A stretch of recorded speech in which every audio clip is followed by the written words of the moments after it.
যেহেতু গত 17টি বছর মাফিয়া ফ্যাসিস্ট হাসিনার আমলে আমরা কোথাও এরকম প্রকাশ্যে কোনো কর্মী সভা করতে পারিনি, যারা দীর্ঘ গত 15 বছরের রাজনীতিতে আছেন তারা হয়তোবা কর্মী সভা কী জিনিস হয়তোবা তারা সেই জিনিসটা জানেনও না। এটা বাস্তবতা।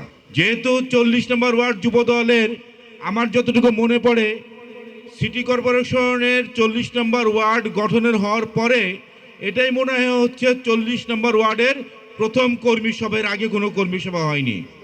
তাই তো বিষয়টা আপনাদের মাথায় রাখতে হবে। আপনাদের ভুলগুলোকে আমরা সংশোধন করাই দিব, নির্দেশনা দিব, সেই আলোকে আপনারা সেগুলোকে মেনে চলবেন।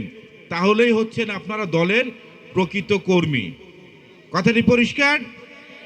এত ভিড় ছিল 3 নম্বর ওই মেইন রোড থেকে এখানে ভিড় ঠেলে আমাদের স্টেজে আসতে অনেক সময় লেগেছে, ভিড় ঠেলে আসতে কষ্ট হয়েছে। কিন্তু আমরা কেউ এখনো মূল পর্বে যাওয়ার আগেই দেখতেছি নেতাকর্ম শূন্য হয়ে পড়েছে। আমার মনে হয় এখানে যারা বসে আছে তারাই দলের প্রকৃত কর্মী, আর হাইব্রিড অনুপ্রবেশকারীরা হাজিরা দিয়ে চলে গেছে, তারা আর এখানে আসার প্রয়োজন নাই। আপনারা দলের প্রকৃত কর্মী, আপনারা শেষ পর্যন্ত আজকের এই সাংগঠনিক কর্মী সভাটাকে সুশৃঙ্খলভাবে শান্তিপূর্ণভাবে শেষ করবেন।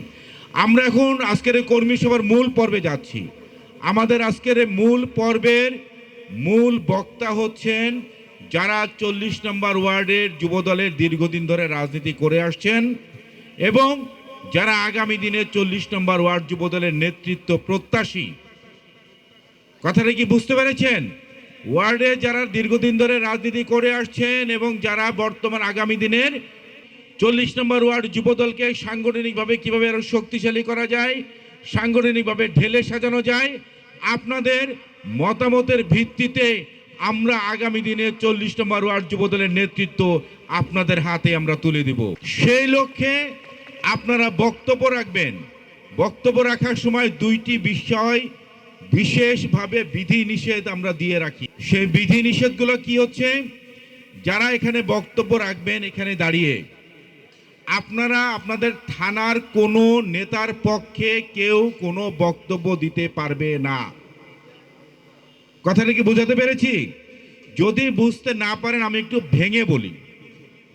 যেমন এখানে কেউ বক্তব্য রাখতে এসে বলবেন না আমি অমুক ভাইয়ের নেতৃত্বে রাজনীতি করি, আমি অমুক ভাই এই ভাটারা থানার 40 নম্বর ওয়ার্ড যুবদলটাকে সিঙ্গাপুর থেকে নিউ ইয়র্ক বানিয়ে দিয়েছে আন্দোলন সংগ্রামে, সে একেবারে কি বলবো ইরান ইসরায়েলের যুদ্ধের চেয়ে বেশি কাজ করেছে।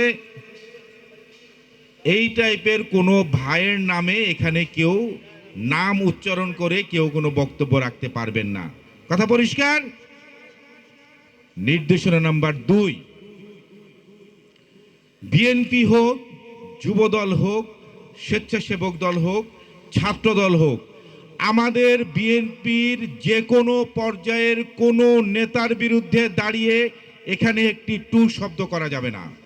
কারোর বিরুদ্ধে দাঁড়িয়ে কারোর নাম নিয়ে এখানে কোনো একটি টু শব্দ করা যাবে না। এই 2টি বিধি নিষেধ মেনে আপনারা আজকের এই কর্মী সভার যারা মূল পর্বের মূল বক্তা আপনারা বক্তব্য রাখবেন। 40 নম্বর ওয়ার্ডকে আরো কিভাবে সাংগঠনিকভাবে শক্তিশালী করা যায় এবং আরো কিভাবে ঢেলে সাজানো যায় সেই লক্ষ্যে আপনারা মতামত দিবেন। সর্বোপরি আরেকটি বিধিনিষেধ আছে।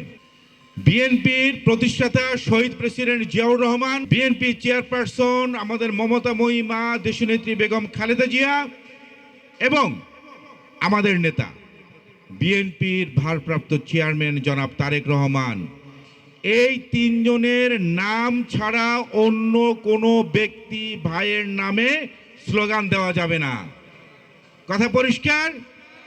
পাশাপাশি আপনারা স্লোগান দিবেন যুবদলের নামে।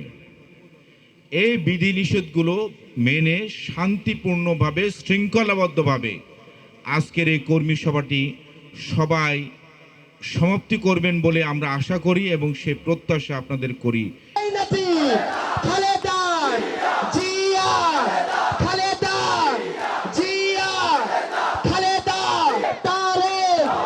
রহমান, ওই টাকা মানুষ তোলা কোনো দল আছে? এই ঢাকার মাঠের উত্তরে কোনো দল আছে?